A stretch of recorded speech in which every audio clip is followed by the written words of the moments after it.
Allah na kawo karar bayinka, na ga suna nuna san su da hukuncinka, ba sa san wai mu dinga begen manzanka, zage suka da tsangwama duka ba shakka, tsarin banza iskanci ba sa suka, wai sai mu masu baitika ga masoyinka.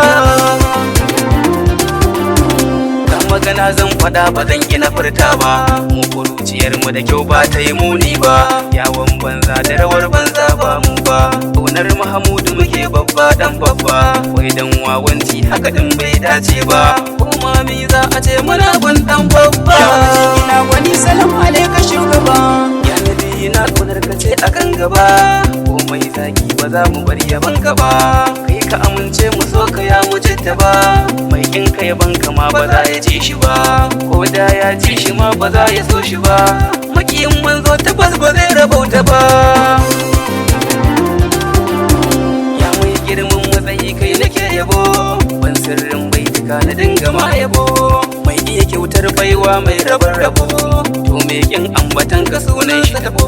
kuma sha dolo ne marar rabo, ƙaunar Mahamudu ce kawai cikar rabo. ya majingina wani salam alaika shugaba, ya ainar rahmar Allah ka tallafe mu, mun bar kowa kai muka ɗauka mafakar mu, yan ambato annabin dai ne taken mu, dan martabar batula mu asuma dutse mu, mun shirafa Fatima tsoka ga masoyin mu, mun shirafa Fatima tsoka ga masoyin mu. Na mujahid mai nacin kaunar ka, ka yarda na nace maka kullum ina gare ka, mai baitoci wanda ba iyaka a gare ka, wurin tsaye da wuya maulana kar da na barka, mai gausi ya masoyi ne a gurin mai maka, amince da mu shugaba mai ceto na. ya majingina wani salam alaika shugaba, ya majingina wani salam alaika shugaba.